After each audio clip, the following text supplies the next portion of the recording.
असङ्गोऽहं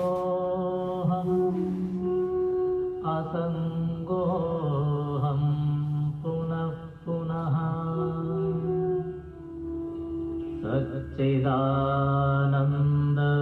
सच्चिदानन्दरूपोऽहम्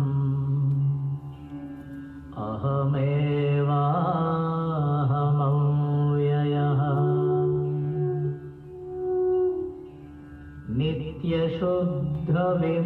नित्यशुद्धविमुक्तोऽहम् निराकारोऽहमव्ययः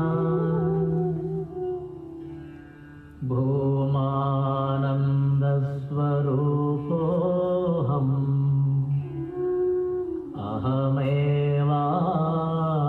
अहमेवाहमव्ययः नित्योऽहं निरवद्योऽहम्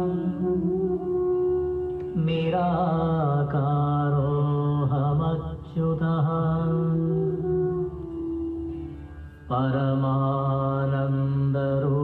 परमानन्दरूपोऽहम्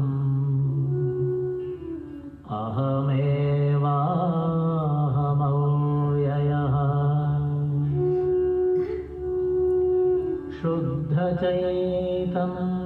शुद्धचैतन्यरूपोऽहम् आत्मा रामोऽहमेव च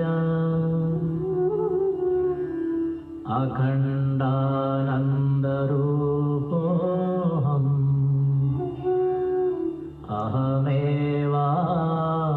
अहमेवाहमव्ययः प्रत्यक्षचैतन्यरूपोऽहम् शान्तोऽहं प्रकृतेः परः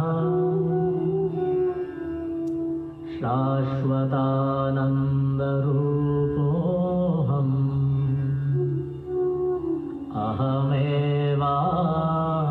अहमेवाहमव्ययः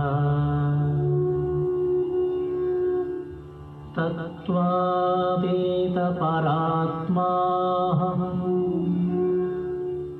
मध्यातीतः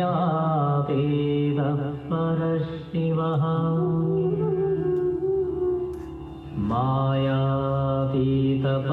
मायातीतपरञ्ज्योतिः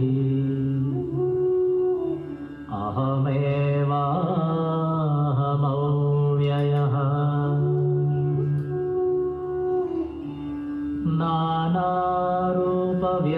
नानारूपव्यतीतोऽहम् चिदाकारोऽहमच्युतः सुखरूपस्वरूपोऽहम्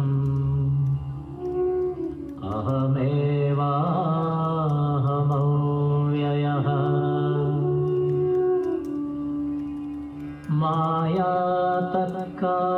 मायातत्कार्यदेहावी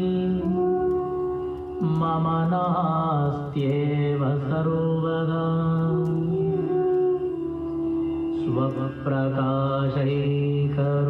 स्वप्रकाशैकरूपोऽहम्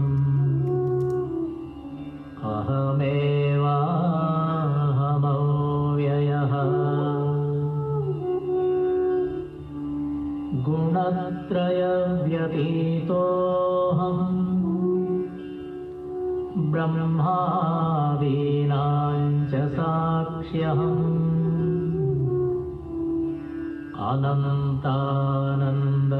अनन्तानन्दरूपोऽहम्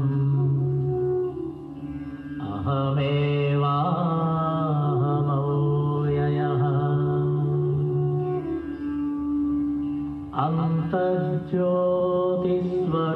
अन्तर्ज्योतिस्वरूपोऽहम् कूटस्थः सर्वभूस्म्यहम्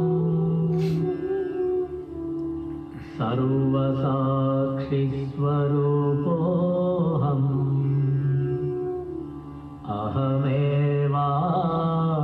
अहमेवाहमव्ययः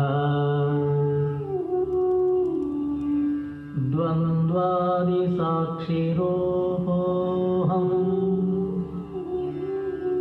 अचलोऽहं सनातनः सर्वसाक्षि स्वरूपोऽहम्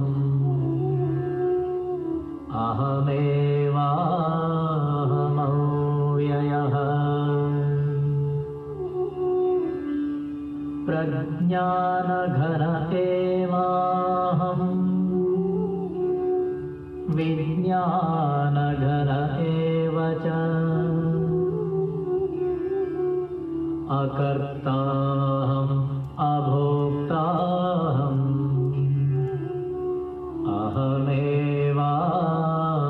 अहमेवाहमव्ययः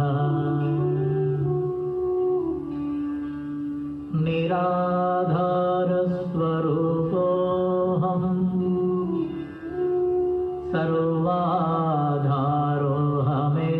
च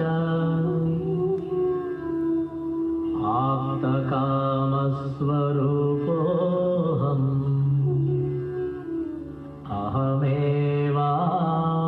अहमेवाहमव्ययः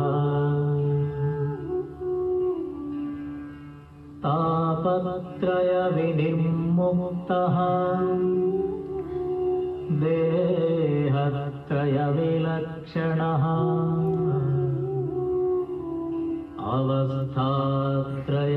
अवस्थात्रयसाक्ष्यस्मि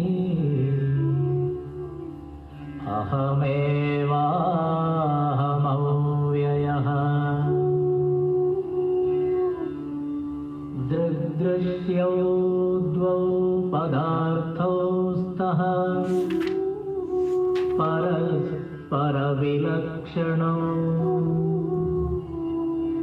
दृग्ब्रह्मदृश्यं मायेति सर्ववेदान्तडिण्डिमः अहं साक्षीति यो विद्यात् विविच्यैवं पुनः पुनः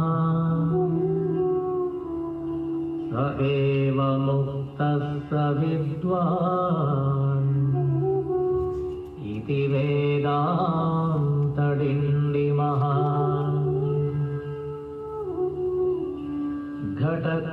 घटकुड्यादिकं सर्वं मृत्तिकामात्रमेव च तद्वद्ब्रह्म जगत्सर्वम् इति वेदान्तडिण्डिमः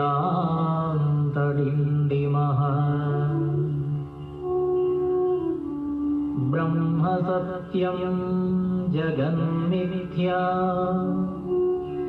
जीवो ब्रह्मैव नापरः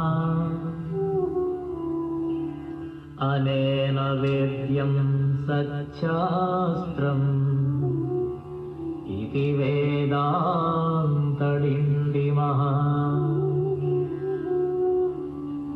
अन्तर्ज्योति बहिर्ज्योतिः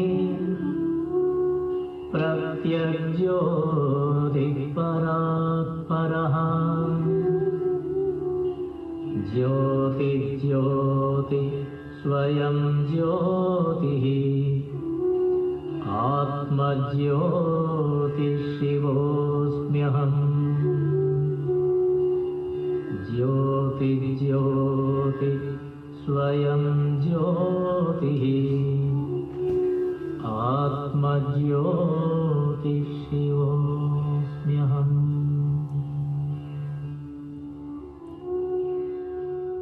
Hari Om. Good evening. A very warm welcome to all of you. Please come. Let's pray together and seek the divine blessings.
असतो मा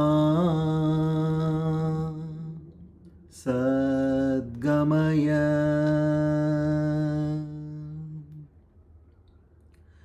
तमसो मा ज्योतिर्गमय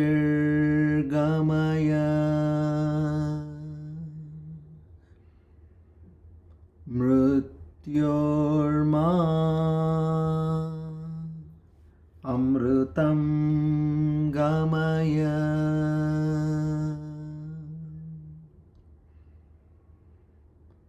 सहनाववतु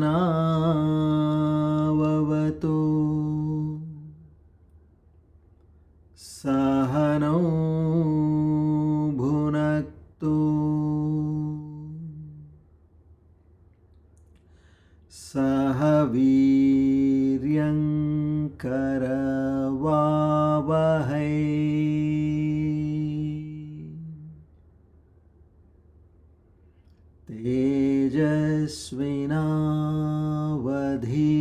तेजस्विनावधीतमस्तु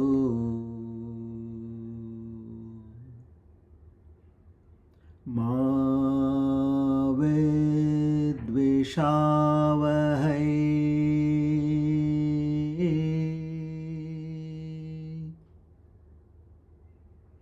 ॐ शान्ति शान्ति शान्तिः हरि ओम तत्सत् श्री चिन्मय सद्गुरवे नमः।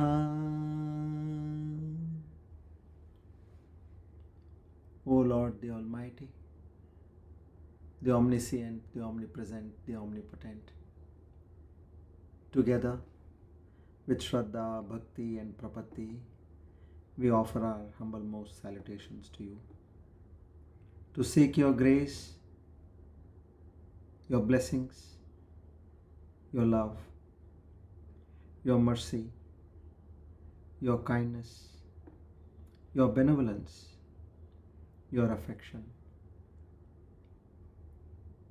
your forgiveness.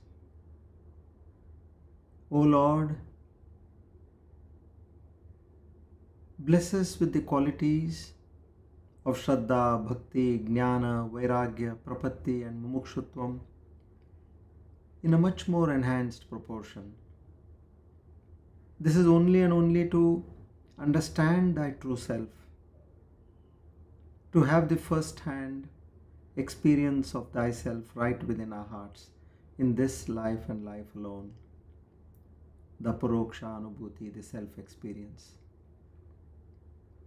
And that can happen only with your grace. You are the doer, you are the seer. Having known this, I again and again beseech in you to make this happen as a reality in this Jiva Bhava. Our humble salutations to the entire Guru Parampara.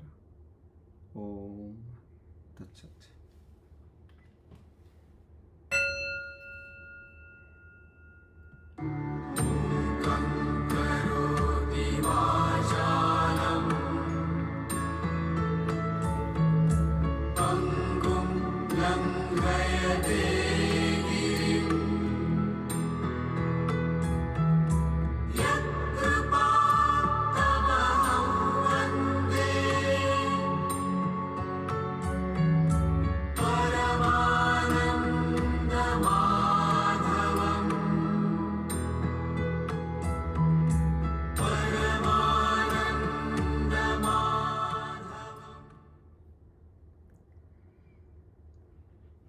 Today, with the grace of the Almighty and blessings of the Guru Parampara, we are on our Divine Discourse number 427.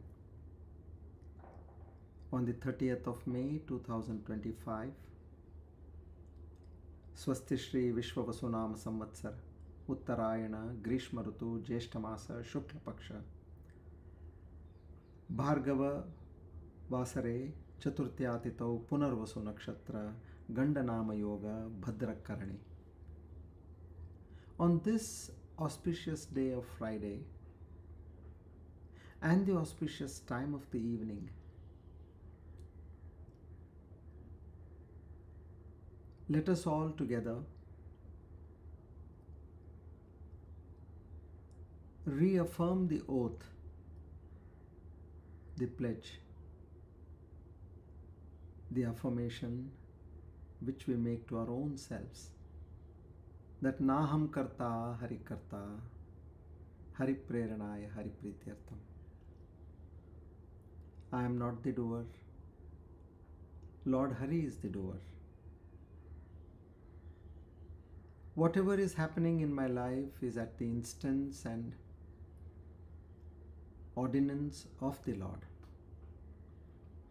I firmly believe in this verdict and dictum and live my life to the fullest. Sorry. Without complaining, without questioning, and without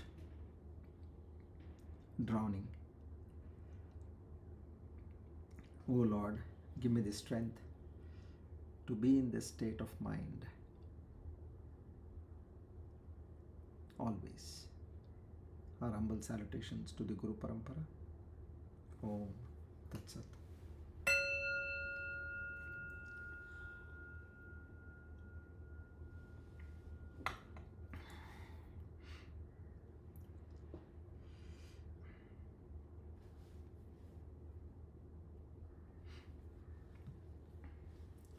Good evening, everybody. A very warm welcome to all of you.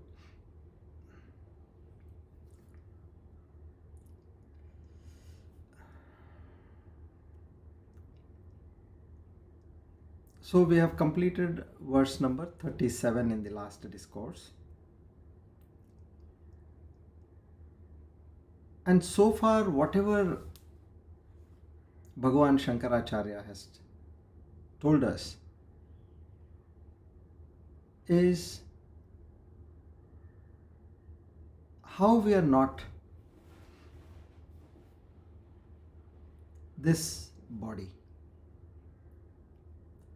And now all these affirmations or whatever arguments he has made from the point of view of the Jnana Kanda, meaning the stream of knowledge.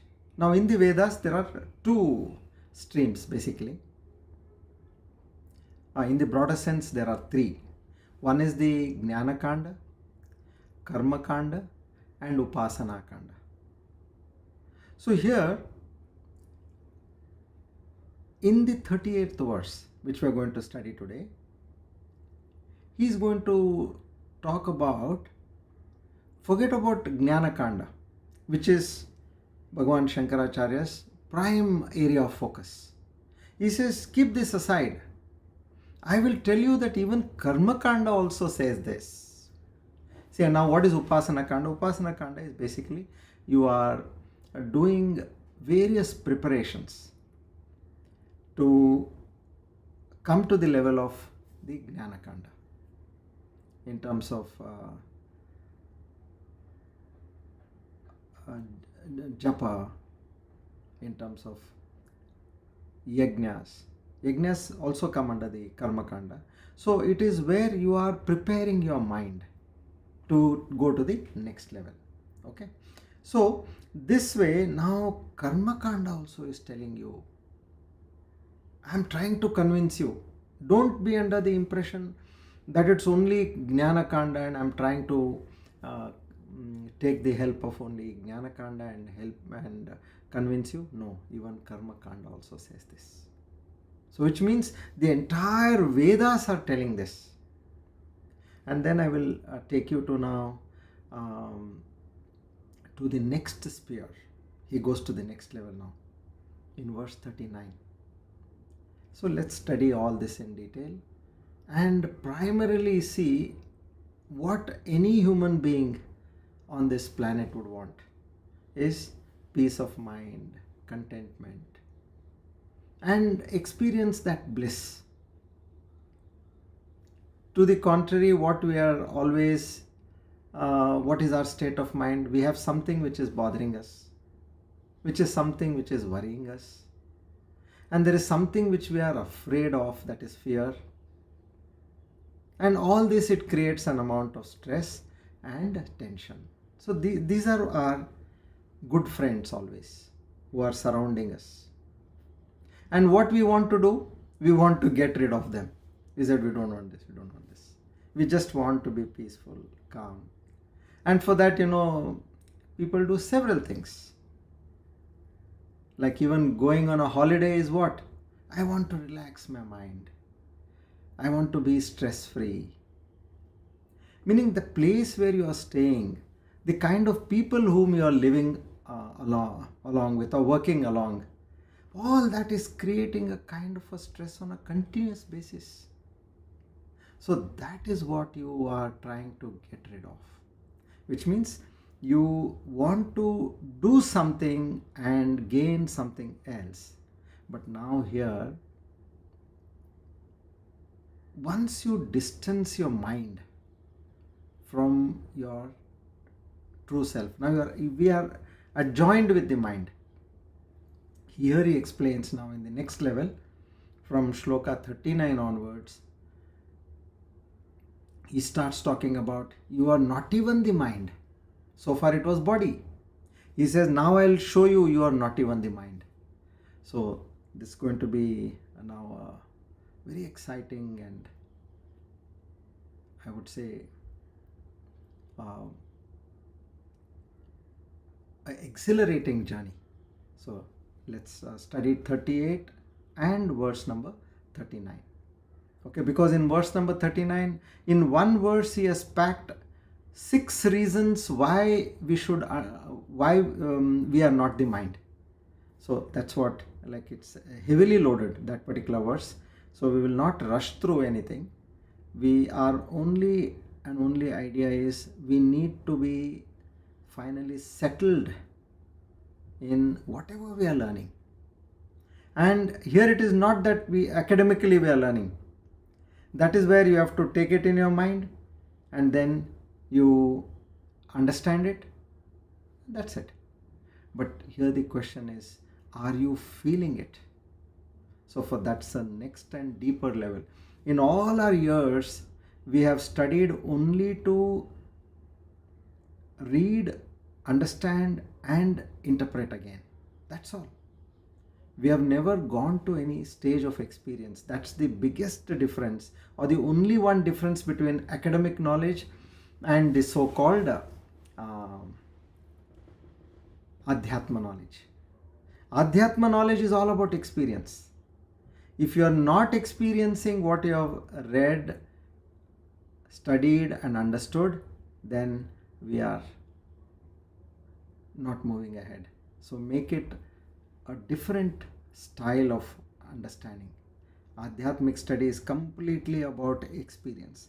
I should, to such an extent, like, now what is the meaning of this Adhyatmic understanding is, if somebody wakes you up in the night and asks you what's your name, you don't have to think for a bit that let me remember, let me recollect, or let me check what's my name. No, you have that name has become a part of yourself. So in the same way, this knowledge has to become a part of your living. And then you will start experiencing. And furthermore, the benefits are galore. You are talking about what anybody can ask. The highest thing in this entire, not in this world, not in the solar system, in the entire existence, in the multiverses, not only the universe, multiverses. Becoming one with that Satchidananda. So when you are moving to such a surmountable journey, your efforts are also required to that extent. Okay, so now let's dwell on verse 38 and move ahead.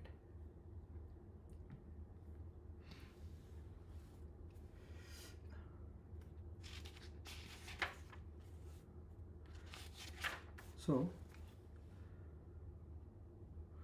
प्रोक्तोऽपि कर्मकाण्डेन ह्यात्मा देहाद्विलक्षणः नित्यश्च तत्फलं भुङ्क्ते देहपातादनन्तरम्. So as you can see, moreover, the Karma Kanda also declares that the Atman is different from the body and it is also permanent, as it endures even after the fall of the body and it reaps the fruits of actions. Fruits of actions in the sense, whatever we have done in our previous lives and in this life, we reap the fruit. So now that is going to be explained over here. Now we start with the first verse of this text. Shri Harim Paramanandam Upadeshtaramishwaram Vyapakam Sarvalokanam Karanam Tam Namamyaham.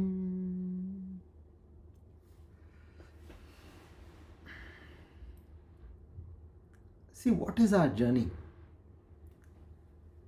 Before coming to understand Vedanta, what do you know about yourself? That I am a person. I am a person who is born to so and so, my gender is so and so, and then your body specifications, your mind specifications, that means your personality, and then also your family, your social circle, your friends, your possessions. What we think is, this is what I am. So now this in Advaita Vedanta is known as a Jiva. Understand carefully. So when you say Jiva, meaning Jivatma, so you have the body, you have the mind, which is the Sukshma Sharira, and then you also have the Atma along with it. So we know that we have a soul within us. Okay. So you are a person who is a combined composition of these three. Now what our journey is going to be here is your true nature is not this body. Give away that. Second, you are also not the mind, which now a journey today onwards is going to be on that part. And it's very convincing. The arguments is absolutely rational. So you are not the mind. Then what are you? You are that Atma. So this body and mind, which is the Jiva, combined with the Atma is the Jivatma. Now this is all ignorance. Now where we have to move, I am this Atma and Atma alone. I am neither the body nor the subtle body, which is the mind and prana and other things. I am just that Atma. Now this Atma, which is reflecting in me, it's the reflected consciousness. What is it reflecting? The super consciousness, the Paramatma. So eventually you have to move from the state of the Jivatma to the Atma and to the Paramatma. So our nature is such, the human personality. So now we have to slowly get to the understanding. I am not what I am thinking to be. And once you do this, then what happens is you come to a state where you are established in that super consciousness. So now here, what they are saying, okay, in this verse number 38, so far I told you that you are not the body. If you have seen, we had got 4 series. So all those 4 series, we went on contemplating and saying that, how can I be this body? In so many manners. So now in Karma Kanda, what they say is, now look, you, not only our religion, we have the Buddhism, the Jainism, the Sikhism, they all believe that post this life, when the jiva goes outside this body, the sthula sharira, the gross body, is buried or burnt over here. But there is that sukshma sharira with the atma. Now that travels, and now that sukshma sharira, it goes to various places based on your papa and punya. Like as in Bhagavad Gita, verse number 20 in the 9th chapter, it is say, Te punne masadhya surendra loke. Meaning, if you have gained punya, you go to surendra loka, means to the heavens. And in the next verse 21, it says, Kshine punye martya lokam vishanti. As soon as your punya is exhausted, see that excess punya you have gone to the heaven. And as you experience the pleasures in the heavens, you are paying for it. And what is your currency you are paying? Your punya. And no sooner your currency is exhausted, then martya lokam vishanti. Martya meaning where there is death. There in heavens there is no death. On this planet earth, where it is mrityu loka, martya lokam. You come again over here, you are born over here, you die over here. Then if as far as you have not gained excess punya, or also you have not gained excess papa, you will stay on this planet, martya lokam vishanti. You will come back. So which means when the body is not there, when you went to the heavens, did your body come along with you? Or when you are going to hell, does the body come along with you? No. So you are something other than the body. So here still see now the sukshma sharira is associated with the atma. We have now just segregated one part. We have segregated the body part.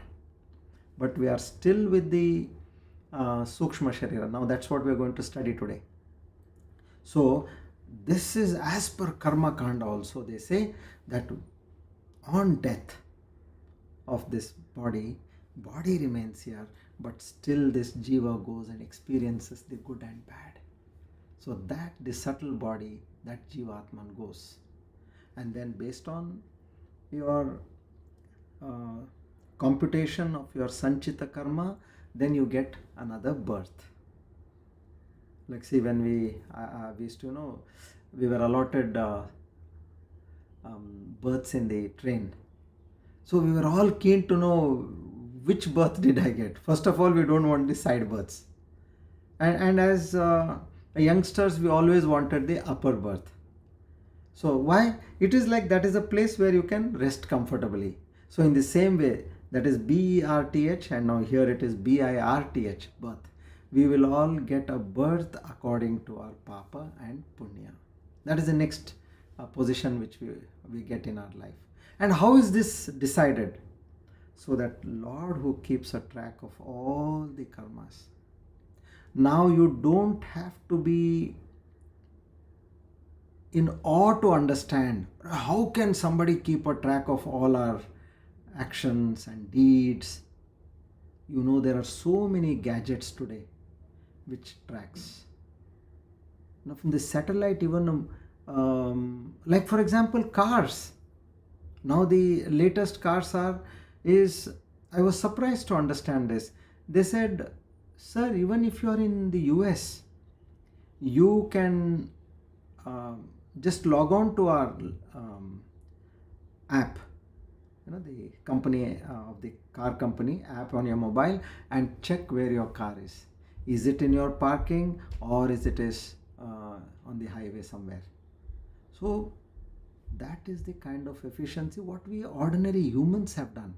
Now imagine the one who has created this cosmos, where there are huge planets and solar system which are all floating in thin air.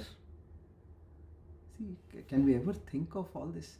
So that banker, or you call the account keeper, he keeps the good and bad of whatever each jiva has done, and then accordingly you get another birth.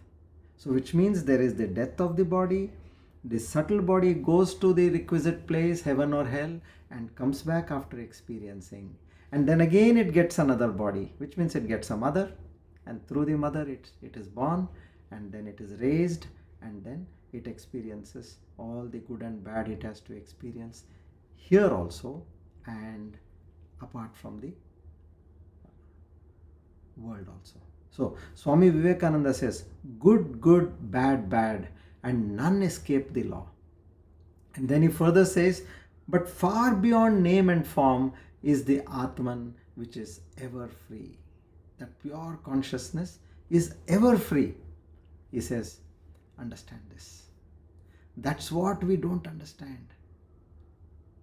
So now one thing we need to clearly get in our mind is there is something which is my true self, which is not this body, and I am just using this body as any other instrument I am using in my life for my convenience. So this is what is clear so far. And now, as I told you, we'll get about 6 solid reasons to say why I am not the mind. And he takes it about, takes in the sense of talking in terms of the Sukshma Sharira. So first we will have to understand what is Sukshma Sharira. Since we have studied Tattva Bodha, it is not difficult for us. And then we all get to the most subtle part of the Sukshma Sharira, which is the mind. And what Gurudev Swami Chinmayananda says, all confusions in this world are because body is taking himself to be the physical body. Now if this misunderstanding is removed, then all confusions end. So there is one who is truly eternal, who is not the physical body, but is the one who enjoys the results of the actions, whether good or bad, in heaven or hell. You got this understanding? Meaning we have to be very clear that body is an instrument which is being used by me, and it is not one with me. Earlier understanding is body, mind, and that soul, Atman, is one. Now we are removing one part. Now body goes away. Now we have to move to the next verse, which is the Sukshma Sharira, which is the mind. Come, let's now dive into that journey. Verse number 39.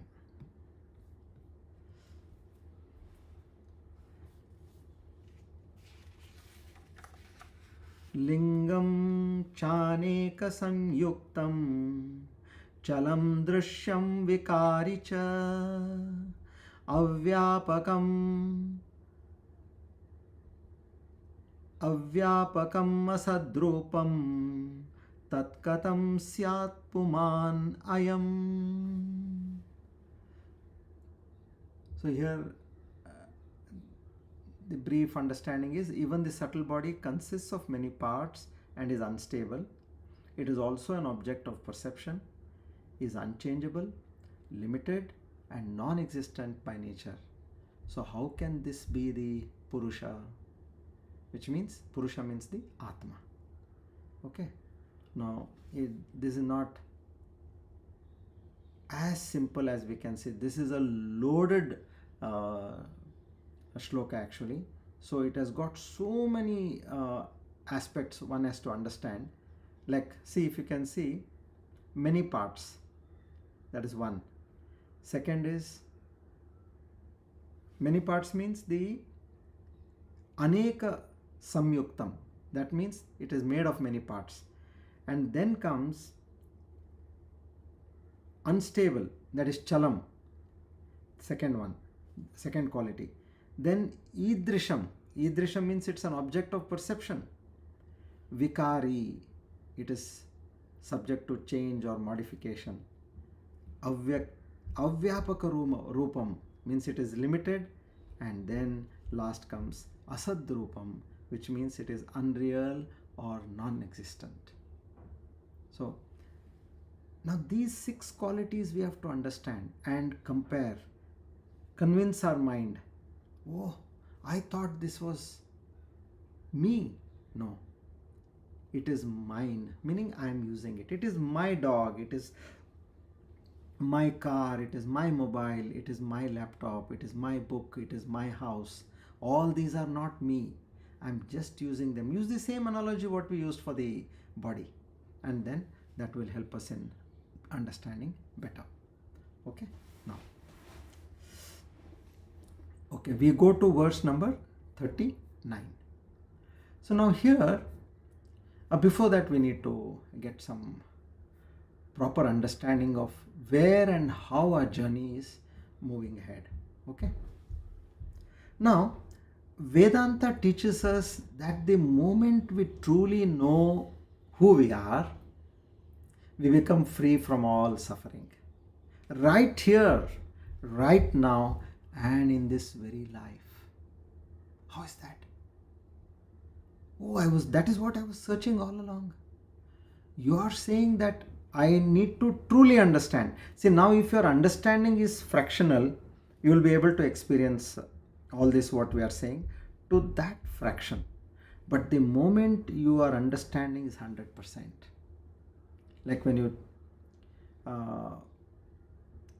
fill up a jar, you can fill up to 10% or 50%, 80 or even 100, that way. So now this knowledge, as you are filling up the jar, you know that it is increasing. The quantity of the content is increasing. In the same way, what happens is when your understanding increases, you will see that what was troubling you earlier, that intensity reduces. And now this is an experience of many students or sadhaks who are along with us are all experiencing this. What was disturbing us earlier to a certain degree is not disturbing to that extent. So now, how does this happen? Because Vedanta reveals that our true nature is nothing other than that infinite existence, consciousness and bliss, that is Satchitananda. To realize this is to be liberated. And once you are liberated, you are free from suffering and you are constantly established in bliss. So, you want to buy something and you make a lot of efforts to buy it. Let's say you want to buy a house. Somebody who has always been living in a rented house, their dream is, when will I get my own dream house? Okay? And they do all sorts of things. Over a period of time, they save money. Both husband and wife are working. They save money and then they take a loan from the bank and then they buy from a builder where the project has commenced construction, and there is a 3-year period. They go on paying their EMIs and finally they get the house. And when they get the house, when they do the Graha Pravesh and enter, they get that feeling of joy. Now, what do we understand? That this joy came because I got my house. But actually, the joy is not because you got the house. It is because that thought which was disturbing you all along, that perception, it hits your mind. I want that, I want that, I want that. It is at this stage. That constant thought which is there in your mind, it ceases to be there when you get the house. So it is all in the mind, that is the thought. The moment the thought goes away, you will experience happiness. It is not because of the house. You can apply this to each and every aspect in your life. And if you cultivate the power of allowing those flickerings of the mind, the thoughts in your mind which we call as vritti, if you master the art, then for that moment you will be experiencing bliss. So this is the very aim of Vedanta. But now the problem becomes clear immediately. We don't actually see ourselves as that Satchidananda. Look for yourself. In fact, we are firmly convinced that we already know who we are. Yes, I know who am I, who I am. You don't have to tell me. So this false certainty is that greatest obstacle, hurdle, or a pitfall for enlightenment. We believe it's obvious. Here I am, this person. But what do we mean by this person? Usually we refer to the body. And then I say within the body, I also have a mind. I have my senses, I have my identity, I have my personality, I have my thoughts, I have my preferences, I have some knowledge of something, and also I am not aware of something, and I also have a personal story. Now this entire body mind construct is what we take ourselves to be, isn't it? Just ask yourself a question. What have I thought about myself so far? And that mistaken identity is the primary barrier to true realization.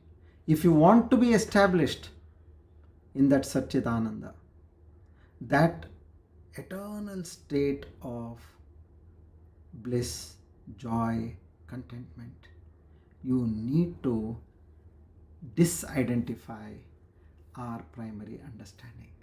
So the first step in Vedanta is to help us see clearly that we are not the body and the mind also. So far we have done only the body part. So now we have to start the mind part. Are we clear on this? So if our real nature is pure existence, consciousness and bliss, then to realize that, we must first break from that unquestioned belief, that conviction, what we have, that we are the body mind. And we must directly see, know and experience that we are not this body and the mind. See, this is a preface which I am giving you, where we are stuck. And see, for example, a snake has come into your house. Your servant said, oh, madam, I saw a snake entering the house. From where? It entered from this window. I saw this. Now, what is your next step? You call somebody who can catch a snake. Now, what is the first job of that person who is going to catch the snake? He must know where the snake is, isn't it? So in the same way, now if we have to get rid of this ignorance and experience that bliss, we should know where the problem is. So the problem is in the wrong understanding of ourselves. And there's one more very beautiful shloka which is given by the Ashtavakra Gita. Now understand, Ashtavakra Gita is one of the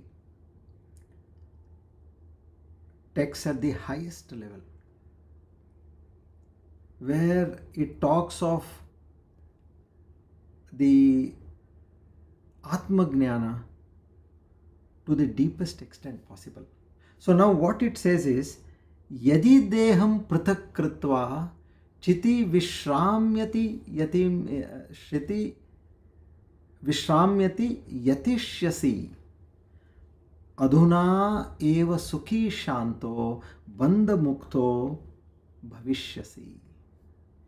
It straight says, if you dissociate yourself from the body and rest in pure consciousness, here body means the mind is also taken, then even now you shall become happy, peaceful and free from bondage.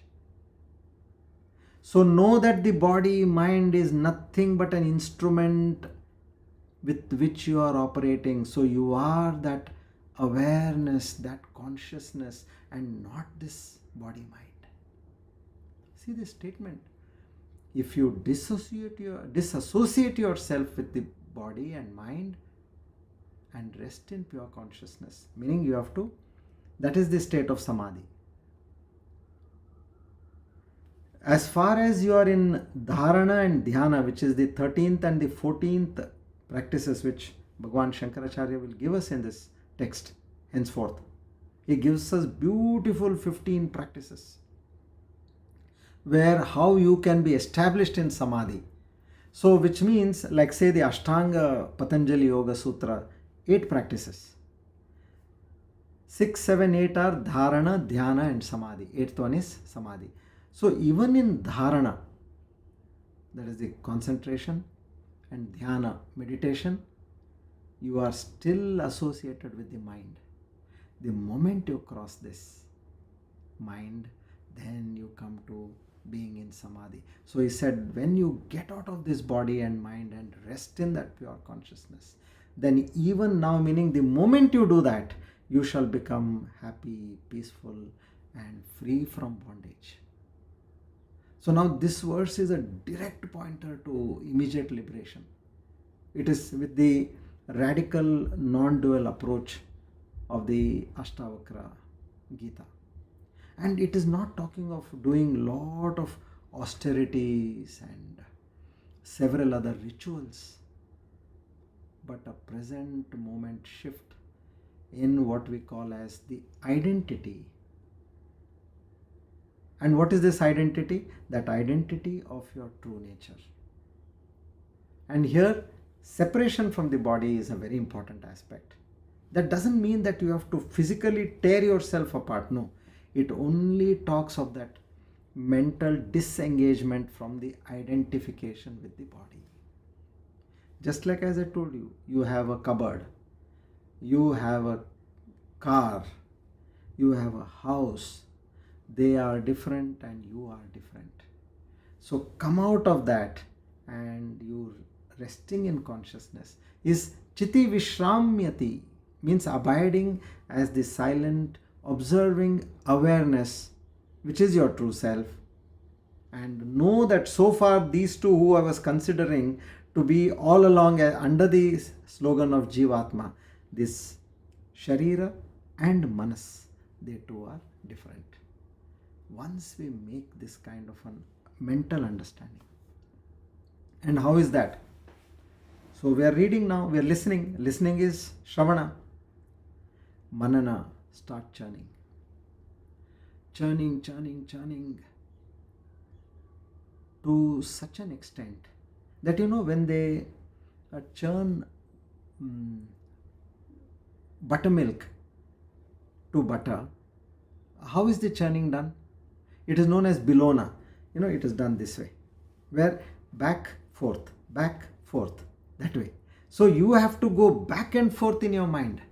That manana has to be that Bilona effect of back and forth, not just going round and round, be it in the clockwise or anti-clockwise. No, you have to go clockwise, you have to go anti-clockwise, both way. So this churning, when it becomes, then it becomes your self-experience. Until you get this self-experience, you have to keep churning. There is no second way about it. Because that knowledge has to be established. It has to become an experience. See, you say, for example, you come to know of somebody. Okay, I know him or her. But the more and more you know of that person, at one stage what happens is, then you will see from where is this compassion emerging within you. Where is that devotion emerging for that person from you? Where is that love emerging for that person from you? In the same way, negative qualities also. Where is this grudge? Where is this jealousy? Where is this hatred coming for that person? Is because you have churned a particular thought about that person. So the effect is what? The effect is the feelings which you are getting.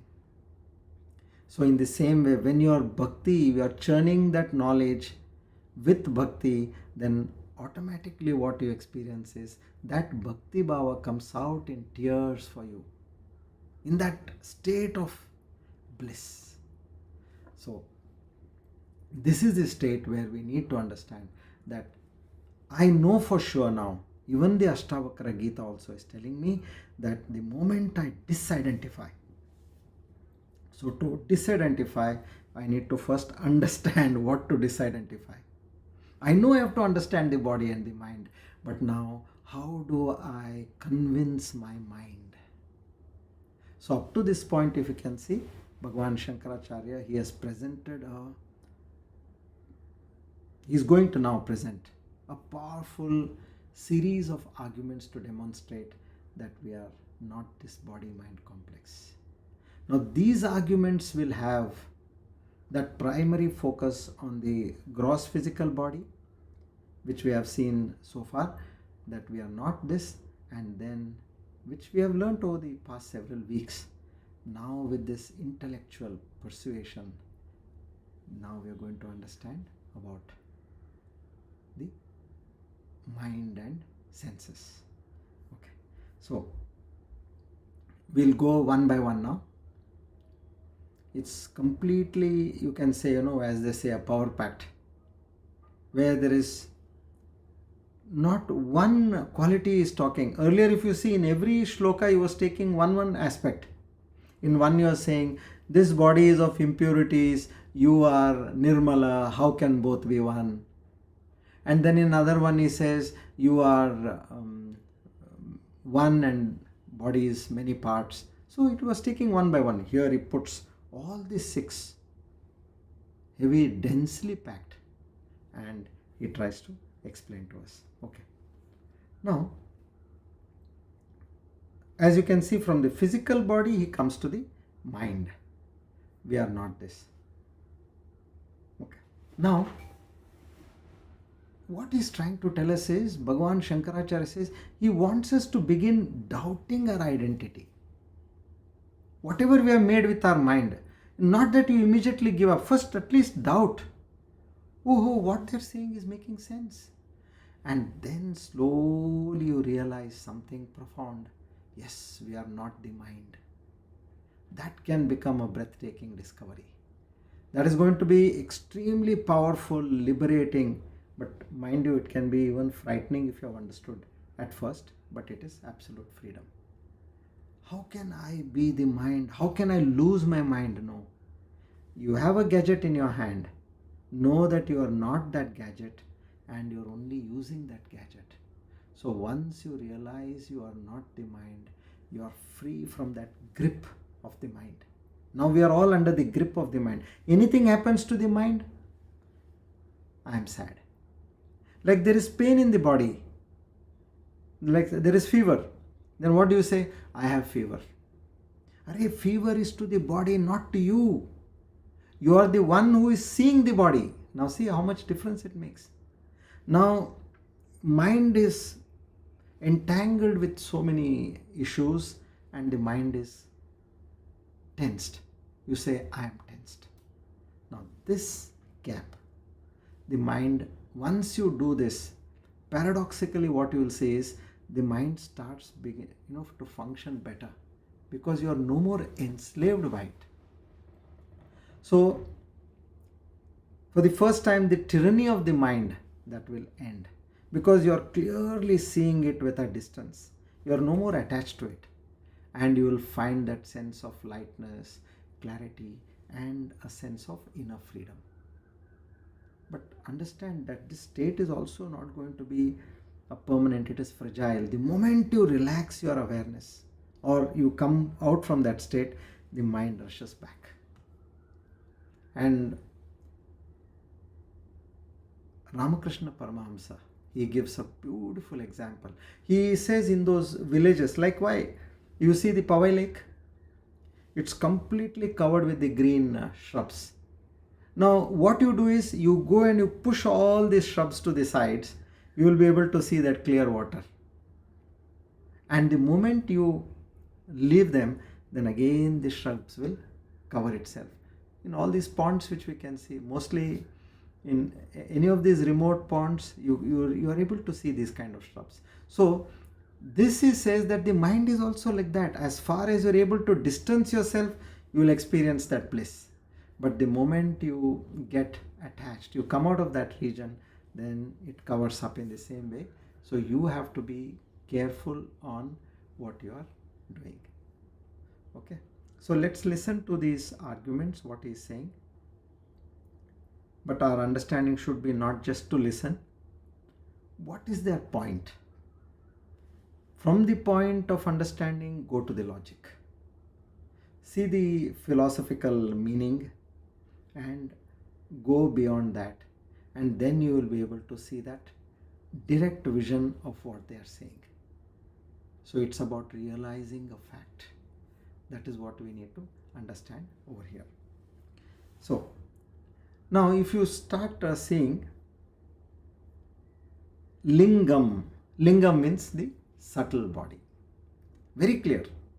So now this subtle body, first let's understand what is the subtle body. So as we all know, we have a gross body, which is the physical body, which is visible to yourself and the others, and that's where it is made of flesh, bones, and all that. But according to Vedanta, there is something known as lingam, means the subtle body, and it has 19 parts. What are those 19? If you can quickly grasp from the study of the Tattva Bodha, mind.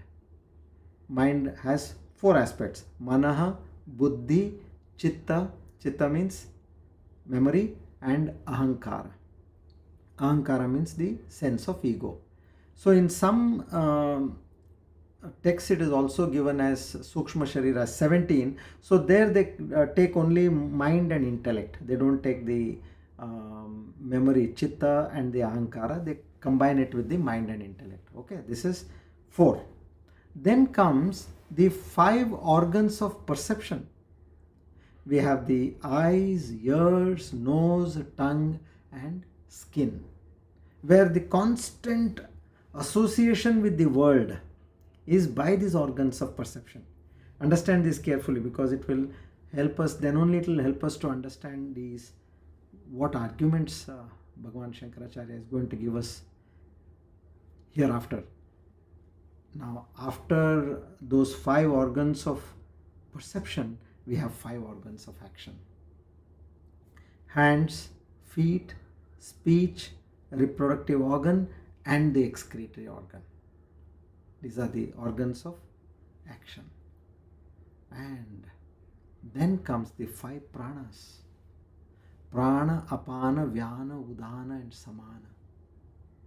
So this way, now this entire aspects of this so-called physical body, they form the Sukshma Sharira. And within which what we have? We have our personality, we have our emotions, we have our memories, we have our will to do something. So all of it. Now at the time of death, it is only the physical body which disconnects. See, naturally it is happening. But here with knowledge we are doing. So this subtle body, it moves on. And it takes a rebirth. Now, if this jiva, for example, is not destined to go to Surendra Loka, that is the heaven, or it is not destined to go to hell, then it has to take a birth again on this Martya Lokam, which is where there is birth and death, and not necessarily a human birth. It can be the birth of anything: an insect, a worm, a snake, a lizard, a cockroach, an animal, a tree, all this. So now this is the basis of this doctrine of reincarnation. So now we know we have a subtle body, and that has the thoughts, emotions, memories. Now the first argument, lingam chaneka samyuktam. Cha means, chaneka means cha aneka samyuktam, which is made up of separate parts. So this is clear. Ekam, anekam. So ask yourself, do you experience yourself as many or one? Do you feel that you are one person within you, or you are many persons within you? We are talking of a normal human. Some people have multiple disorders. We are not talking about them. A normal human being. we always consider ourselves as that ekam, one person. I am one person within me. But look, here this subtle body is so many 19 parts, which I clearly understand now. So that division, that's a complex system with different faculties, functions, mechanisms. Breath is on one system, then vision is another, hearing is another, feeling is another, tasting is another aspect. So Pancha Jnanendriya, Pancha Karmendriya, Pancha Prana, Mana, Buddhi, Chitta, Ahankara, 19 of them. Memory, thought, action, all are distinct. So this subtle body, which we call as a sophisticated multi-part machine, it is just a machine, nothing else. You are sitting in a flight, and that entire aeroplane is a sophisticated machine which knows how to go lift itself up and travel at whatever speed it wants to, in whatever direction it wants to go, and exactly hit the tarmac where it is destined to land.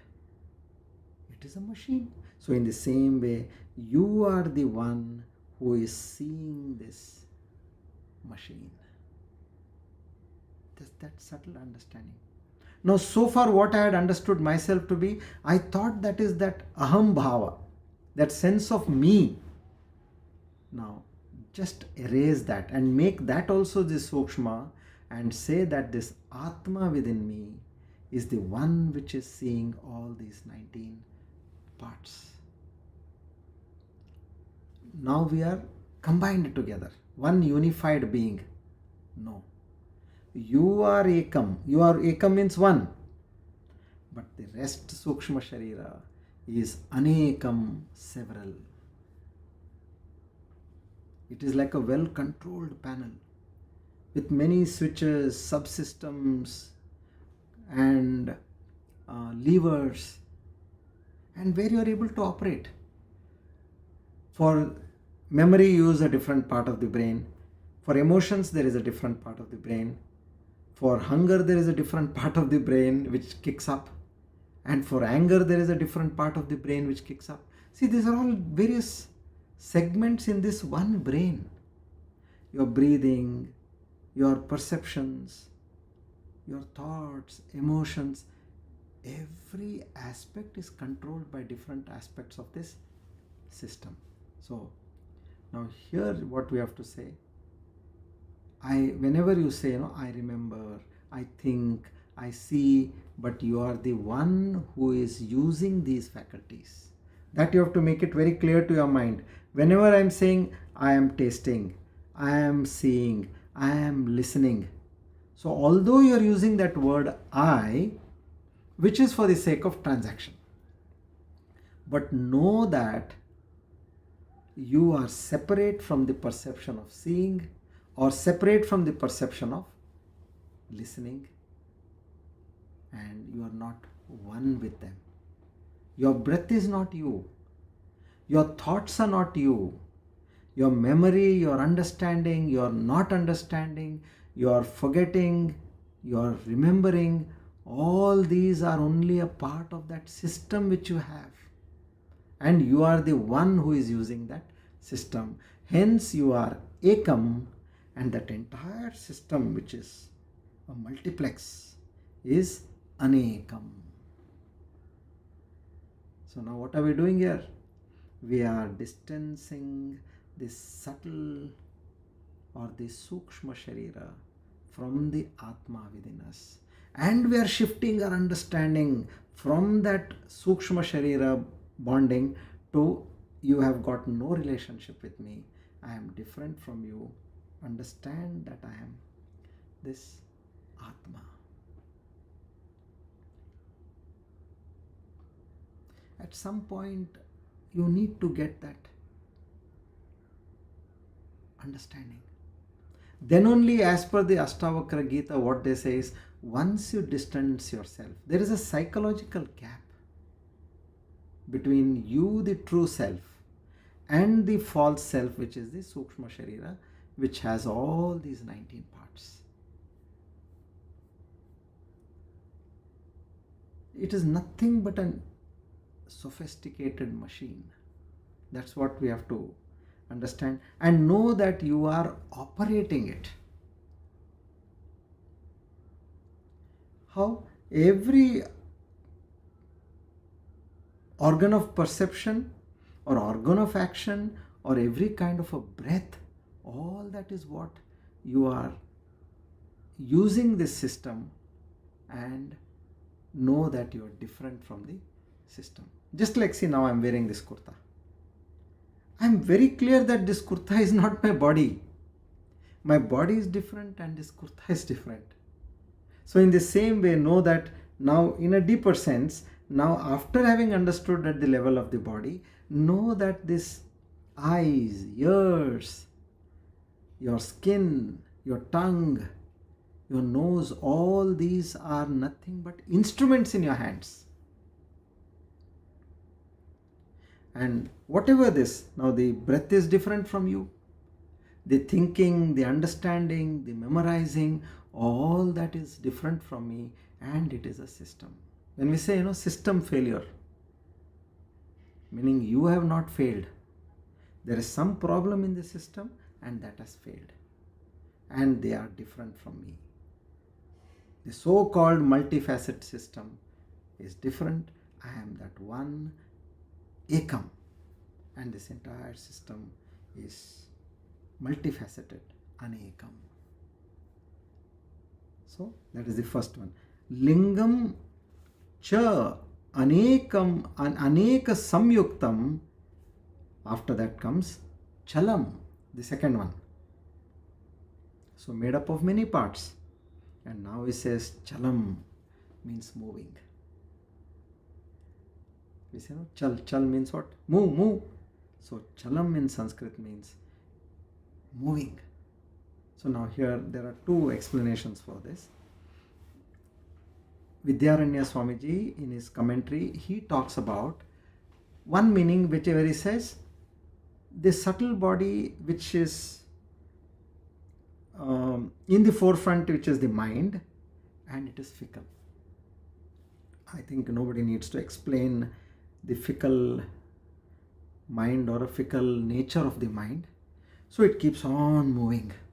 It changes from one end to another end. And you are the unchanging observer of the changing mind. Look at this. Isn't it? I felt, it's boring. And then some time later I felt it's interesting. I felt like, why are these thoughts disturbing me? Then at other point of time I also experience that the mind is happy. Oh, it's so nice. Such time should come again and again. So this is where you can see that, do you know?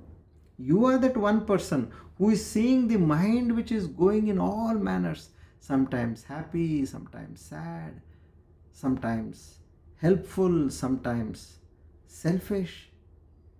Sometimes you have grudge, sometimes you have anger, sometimes you show peace, sometimes you show love. So all this is what you are able to see, what is happening at the level of the mind. So that one mind which is doing chalam means it goes on changing. So this is one way of understanding this word, chalam. And another way of understanding is, have you not seen chalam means moving? So this subtle body, it moves from one body to another body. Basically it is transmigrating. They say, he's a globe-trottler. He moves from one country to another country. Yesterday he came from London, today he has gone to Japan. And then again he comes back and then he says, I'm going to US. Then from there he comes back and then he says, I'm going to China. Now, what is that meaning? That transmigration, moving from one place to another. So this body, it is now in the form of a human birth. And then based on the karma, what happens? It can go to the animal bracket, or it can become a bird, or it can become an insect.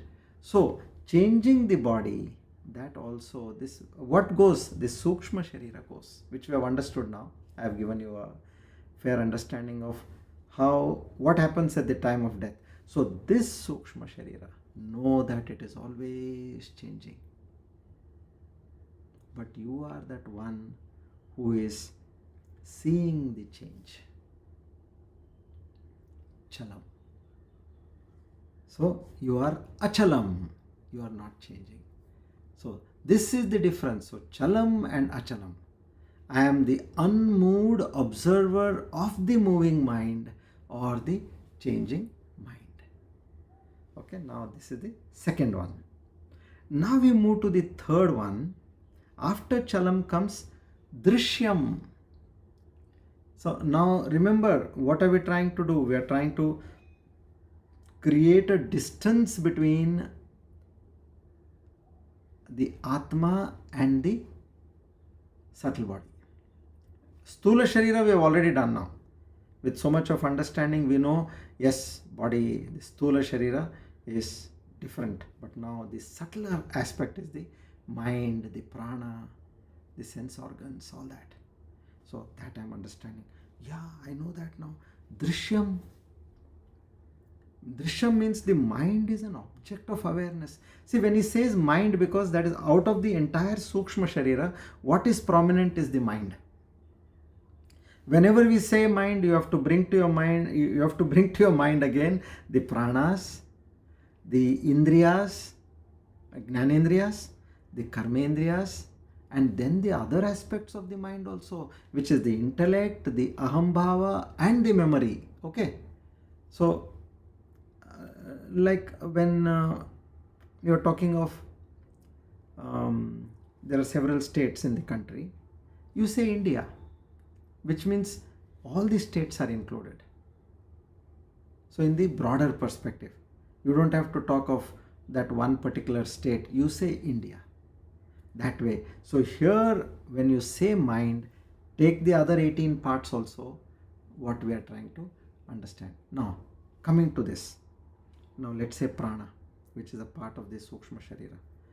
Now there is the whole lot of pranayama which goes on and meditation which goes on is the prana vikshana. Means what? Become aware of your breath. Now look, this is drishyam. Drishyam means what you are seeing. Are you not able to see your breath, prana? Which is in this meditation, in the modern meditation is observe your breath. Become aware of your breath.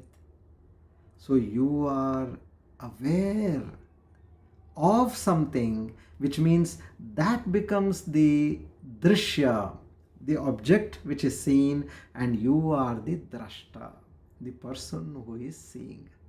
So you are the subject and this prana, Sukshma Sharira, is the object. The subject and the object cannot be one and the same. Like when your eyes are seeing the TV screen or the monitor or the mobile screen, your eyes are different and the screen is different, isn't it? So in the same way, here you are that Atma and the Sukshma Sharira is the one which is seen. So you are the drashta and this is the drishya. You are the knower and the breath is the known. You are the observer and the breath is the observed. So same way you go to each and every aspect. You can go to your mind. Now thoughts are coming and going in your mind. Sometimes I feel I forgot. I'm trying to recollect. And then suddenly I'm able to recollect. I'm trying to solve a problem. I know that I'm not able to solve that. So all this you are aware. And sometimes you see that you're full, meaning you're satiated, and sometimes you are also able to see that you are hungry, not so hungry. Now, what is that? That is prana. All that is happening in your prana shakti, that satiation or eating and digestion and and after digestion all the parts of the nutrients which are assimilated is also prana. Those nutrients which are assimilated going to various parts of the body is also prana. So the thoughts which emerge in your mind are also due to prana. So when you see this entire system, this sophisticated, multifaceted system, is you are able to observe. If there is a change in your breath, which means that happens when your body is sick, that also you are able to observe. I'm feeling sick, I'm feeling tired. Suddenly, like you run somewhere. That could be to catch an elevator, or it could be to catch a bus, or whatever it is. Now you're breathing fast. So there you see, oh, my breath is now accelerated. You're able to see your breath. So in this way, every stage what you're seeing is you are able to see your sukshma sharira, which is all these 19 components. So the observer and the observed cannot be the same thing. So understand, my dear, Bhagavan Shankaracharya tells us again that know that sukshma sharira is different from you who is observing this. The seer and the seen cannot be the same thing. Now this is a very powerful argument. Na idam chaitanyam. Shankaracharya's one of the four great disciples, Padmapada Acharya. He says, you want to understand what is Chaitanyam? Na idam. Idam means this. Na means not. Anything which you can say it is this, then it is not Chaitanya. We are able to see, I am able to see my body, I am able to see my Sukshma Sharira, all the 19, I am able to experience it. So they are not Chaitanya Shakti. The one who is seeing is different from the one that is seen. And then again in Kathopanishad you have another phrase, Yadrishyam tat jadam. Anything which you have seen, object, tat jadam means that is inert. Anything which you can see is inert, meaning it is other than Chaitanya Shakti. This is one of the very powerful methods to be established in Chaitanya Shakti. So never try to see Chaitanya Shakti. It becomes an object. This is one of the clues I am giving you how to enter the state of Samadhi. That is the mistake we make. We try to feel that, meaning see the Chaitanya Shakti within us, which is your objectifying Chaitanya Shakti. It is there again you're using the mind, where you are not, meaning the mind and the Atma are still associated. Okay, so the moment you try to feel that and you can clearly see yourself as the observer, and all these systems, the mind, the breath, and everything else, 19 parts are nothing but the observed, that is Drishyam. Oh, we are already at 7:15. Okay, let me complete the fourth one now. After Drishyam comes the Vikari. Now, Vikari means subject to change. Now, as we know, the body is subject to change. What we were 10 years, 20 years, 30 years, 40 years ago, we are not today that.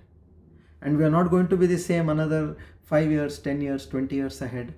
So, just like that body, even our mind, even our prana, even our sense organs, don't you see that change? Every time you see that, you are seeing that your appetite is going for a toss, your sleep is going for a toss, your body functions are going for a toss, your memory, all this is deteriorating. So that is what here they are talking about, Vikari. But the one who is saying, it was the same when you were a child, a baby, and it will be the same even if you are 90 years old. So I am able to understand that one person within me is all the time saying to everything. As a baby, I said it is me. As a young boy or girl, I said it is me. As a teenager, I said it is me. And as a middle-aged, I said it is me. And as an old-aged, I still say it is me. So only this body and this subtle body, both are changing, but the Atman is nirvikari. So you must be something apart from the subtle body, which is vikari, and you are nirvikari. So when we chant Om 3 times, we chant. In the first one, what we say? Sthula Sukshma Karana Sharira. I am not this. Okay? Which if you are not doing this, do this. Whenever you say Om, and there you say, I am the nirvikari, and these 3 are vikari. Sthula Sukshma Karana. Now the second time you chant Om, what do you say? I am not the waking, I am not the dream or the deep sleep state. I am the drashta. Sorry, I am the drashta of all these 3 states, and these 3 states are the drishya. And the third time when you say Om, you have to say, I am not the sattva, rajas or the tamas guna in me. I am the chit, and these 3 gunas are the jada. Sorry. So this way, vikari and nirvikari. And the next one comes avyapakam.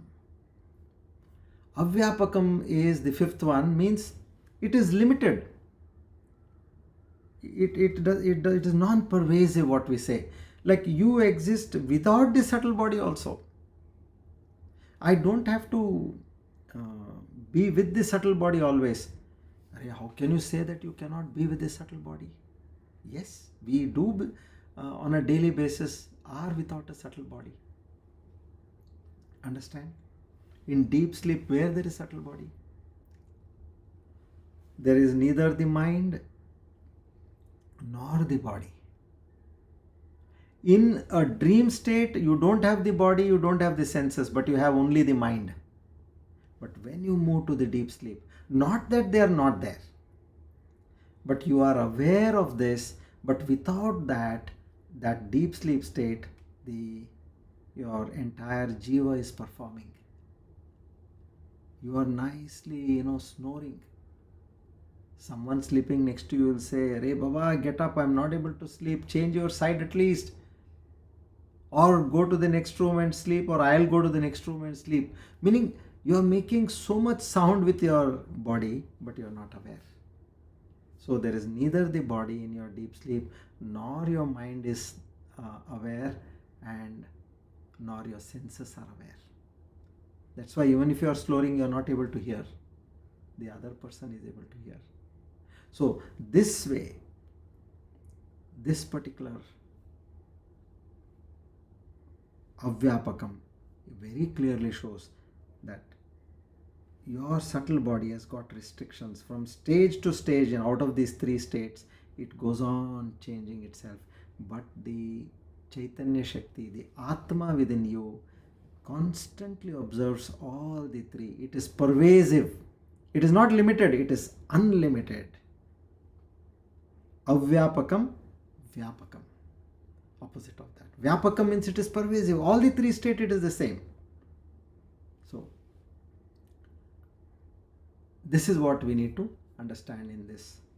This is another quality. So by now, you are very clear. Yeah, I am different from this subtle body. It's just an instrument. Let me be very clear. And the discernment, the more and more churning goes on in your mind, and you come to know that it is an instrument. I am using my mobile. I am not the mobile. I am using an app in the mobile. That app is not the mobile again. It is just an app. Whenever I want, I open the app, I do my work which is required by the app, and then I close it down. So, this is the 5th one. And then the sixth one comes asadrupam. Asadrupam means it is unreal. Now this is very subtle again. They are saying it is false. Asadrupam means it is appearance, unreal. How do you say this? It's an unreal. So as per Vedanta, when something is said as unreal, what is the definition of falsity? Something in Vedanta is defined as unreal which does not have an existence of its own. Just understand this. If its existence is entirely drawn from something else, then it becomes asadrupam, meaning it is unreal. Now, like our whole body, our whole sukshma sharira is dependent on that prana, on the life force within us. The moment the life force goes away, first thing to exit is the prana. What we normally say is, because of prana we are living. No. Prana is the first thing which enters and the first thing which goes out. So the mind has got no existence on its own apart from that knowing, witnessing consciousness. Anything, even if the mind has to function, if I ask you, okay, one banana is 10 rupees, how much is 1 dozen? You make a calculation, 10 into 12, 120 rupees. Now if that mind has to function, there has to be consciousness within you. A dead person, you go and ask a dead person, how many, you give this formula, 1 banana 10 rupees, how much will a dozen cost? What will the dead person do? He still has a brain, he still has a mind, but there is no consciousness. So that becomes asadrupa, means it is unreal. Till the time consciousness is there, it is real. The moment the consciousness goes away, all your 19 parts, now you know what is sukshma sharira, go one by one and see that without consciousness you cannot see, you cannot hear, you cannot touch, you cannot taste, you cannot smell, you cannot move your hand, you cannot move your leg, you cannot talk, you cannot excrete, you cannot do anything else. Just like a wave has got no existence apart from the water. Just like a gold ornament does not have any existence apart from gold. Just like a table or a chair or a cot, wooden table, wooden cot or a wooden chair does not have existence apart from wood. In the same way, this sukshma sharira does not have an existence or reality without consciousness. So your mind depends upon this existence or consciousness. So that's why it is asadrupam and asat. And what is consciousness? Sat. So that's why we say Sat Chit Ananda. So in this way now Bhagavan Shankaracharya, he takes you to the last stage and said, my dear, understand, I'm just giving you my arguments. First create a doubt in your mind and go rational on that doubt and clarify for yourself what I'm saying. Does it make sense to you? If it is making sense, know that you are not this one person mixed up together. These are three different things. Body is different, mind, meaning Sukshma Sharira, is different, and Atma is different. And know that you are not a combination of all these three, but you are that one Atma and Atma alone, using these two things, which is the subtle body and the mind. That's what we need to understand over here. So dwell upon this and meditate upon this and get that clarity. Yes, this is not me. I am different from the subtle body and the sthula sharira. Okay. Shri Krishna Arpanamastu.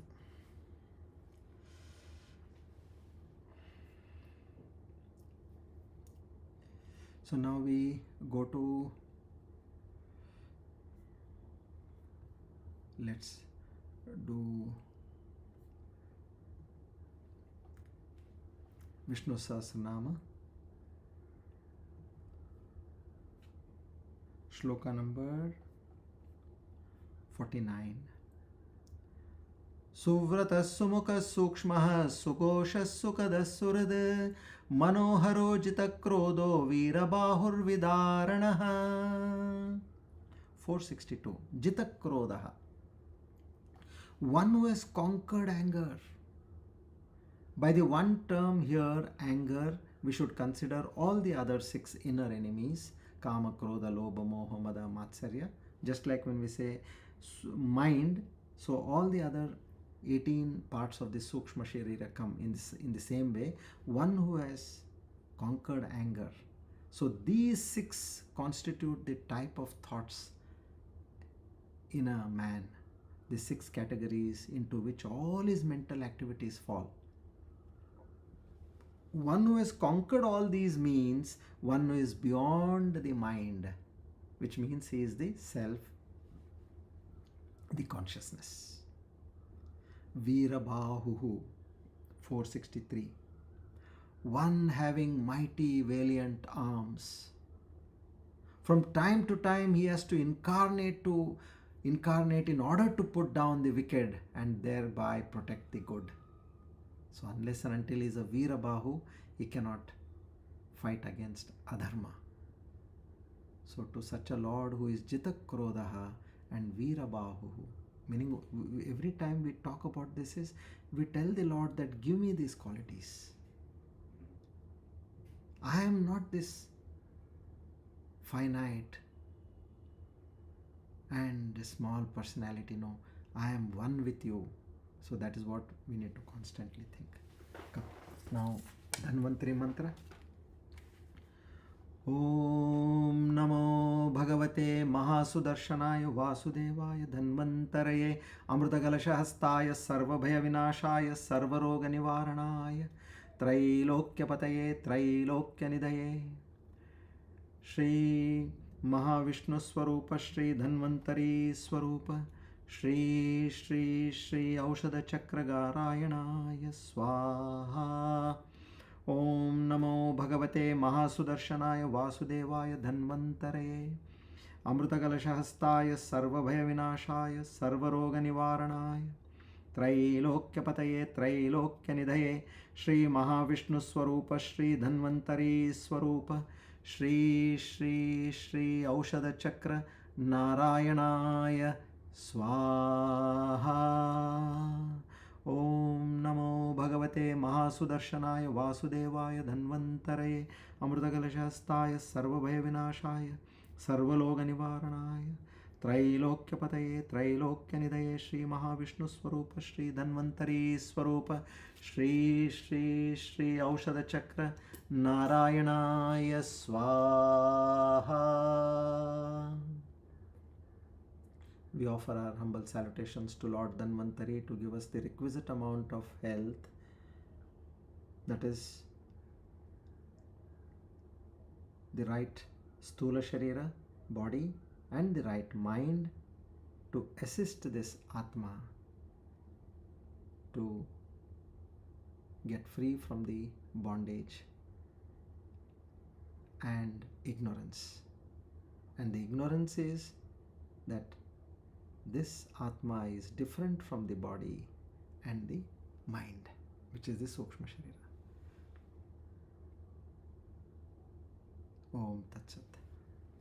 Om Purnamada Purnamidam Purnat Purnamudachyate Purnasya Purnamadaya Purnameva Vashishyate. Om Shanti Shanti Shanti. Hari Om Tat Sat. Shri Chinmaya Sadgurave Namaha. Together we offer today's Jnana Yajna at the lotus feet of the Almighty to seek His grace, mercy and blessings. Naham Karta Hari Preranaya Hari Prityartam Shri Krishna Arpanamastu Idam Namama. Om Tat Sat.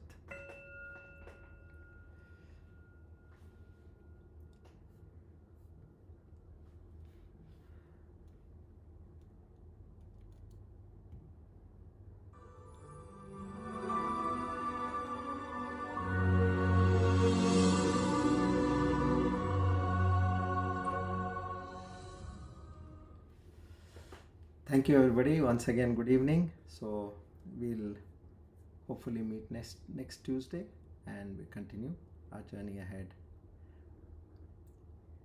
So it's going to be interesting. Now I'll just tell you, as we move ahead, now Bhagavan Shankaracharya, so far he disassociates you. You are not this, you are not this. Atma is different, Anatma is different. And then eventually he'll say, there is only one. Ekam Advitiyam Brahma. In this entire universe, there is only one appearing as many. That's going to be mind-boggling again. So, to know our true self, we have to understand the falsity first. Because we are engrossed in knowing that I am this person as a body and mind. He says, first get out of this. If I say you are that Brahman or that consciousness, then we'll say, I don't understand. First you have to say you are not this. Then you will ask a question, then who am I? If I am not this person whom you are saying, then what is my true nature? You tell me. So now he is bringing you to that stage. And then he will say that everything is you and you alone. So this is how the whole journey will be about. And once you get that, then peace is automatically stilled within you. That is the beauty of this. Okay, Shri Krishna.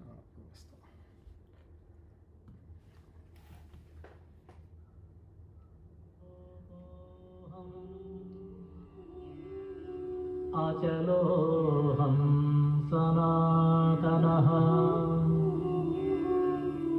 सर्वसाक्षिस्वरूपोऽहम् अहमेवाहमव्ययः प्रज्ञानघन एवाहम् विज्ञानघन एव च अकर्ताहम् अभोक्ताहम् अहमेवाहमव्ययः निराधारस्वरूपोऽहम् सर्वाधारोऽहमेव च आप्तकामस्वरूपोऽहम्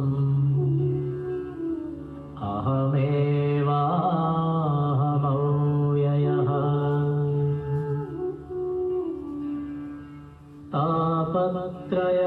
तापत्रयविनिर्मुक्तः देहत्रयविलक्षणः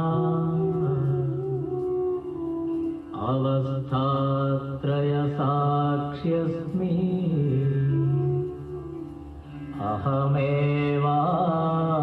अहमेवाहमव्ययः दृग्दृश्यौ द्वौ पदार्थौ स्तः परविलक्षणौ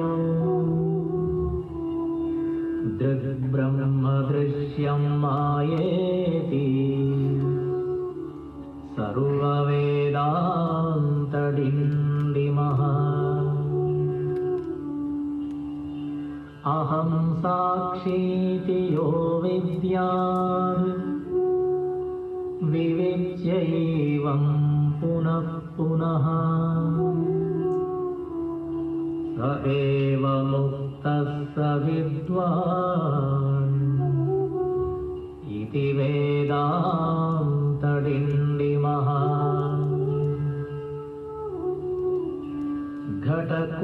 घटकुड्यादिकं सर्वं मृत्तिकामात्रमेव च तद्वद्ब्रह्म जगत्सर्वम् इति वेदान्तडिण्डिमः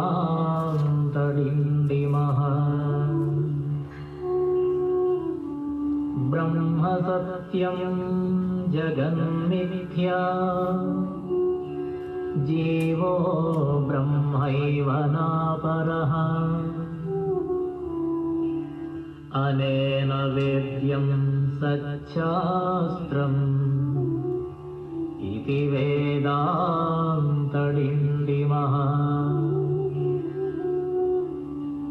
अन्तर्ज्योति बहिर्ज्योतिः प्रत्यग्ज्योतिः परात्परः ज्योतिज्योति स्वयं ज्योतिः आत्मज्योतिशिवोऽस्म्यहम् ज्योतिज्योति स्वयं ज्योतिः आत्मज्योतिशिवो